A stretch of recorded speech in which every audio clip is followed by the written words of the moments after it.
জুলাই শহীদ স্মৃতি ফাউন্ডেশনের দায়িত্ব থেকে সরে দাঁড়ানোর ঘোষণা দিয়েছেন সার্জিস আলম। 22 জানুয়ারি নিজের ভেরিফাইড ফেসবুক পেজে এক পোস্টে তিনি এ ঘোষণা দেন।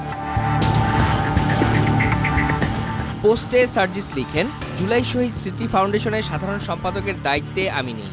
এই ফাউন্ডেশনের গতি ত্বরান্বিত করার জন্য ফাউন্ডেশনের গঠনতন্ত্র, কাঠামো ও কাজের প্রক্রিয়াতে পরিবর্তন আনা হয়েছে।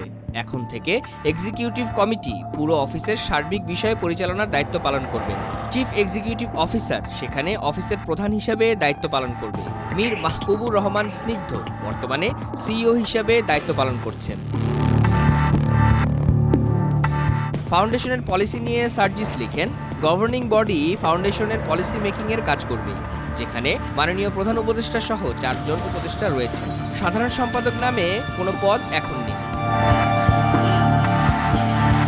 ফাউন্ডেশনের দায়িত্ব নেওয়ার পর নিজের কার্যক্রম নিয়ে সার্জিস লিখেন, এই ফাউন্ডেশন প্রথম আর্থিক সহযোগিতা শুরু করে 1 অক্টোবর। অফিস চালু হয় 15 অক্টোবর থেকে। আমি সাধারণ সম্পাদক হিসেবে দায়িত্ব গ্রহণ করেছি 21 অক্টোবর।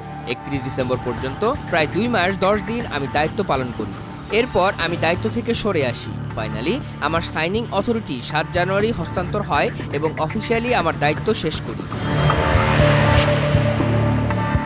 31 ডিসেম্বর পর্যন্ত ভেরিফাইড 826 জন শহীদ পরিবারের মধ্যে 628 জনকে আর্থিক সহযোগিতা করা হয়। পাশাপাশি প্রায় 11,000 ভেরিফাইড আহতের মধ্যে প্রায় 2,000 আহতকে আর্থিক সহযোগিতা করা হয়। দায়িত্ব ছাড়া প্রসঙ্গে সার্জিস বলেন, যতদিন পর্যন্ত আমি আমার সর্বোচ্চ সময় ফাউন্ডেশনে দিতে পেরেছি ততদিন আমি দায়িত্ব পালন করেছি। যখন মনে হয়েছে এখন থেকে ফাউন্ডেশনের প্রয়োজনীয় সময় দেওয়া আমার জন্য সম্ভব হবে না, তখন আমি দায়িত্ব থেকে সরে দাঁড়িয়েছি। আমার কাছে নিজের সীমাবদ্ধতা অ্যাড্রেস করা এবং সেই অনুযায়ী দায়িত্ব গ্রহণ বা ত্যাগ করা কোনো দুর্বলতা নয়, বরং এটাতে সৎ সাহস লাগে। আমি চেষ্টা করেছি আমার চেয়ারের দায়িত্বের সাথে সৎ থাকতে।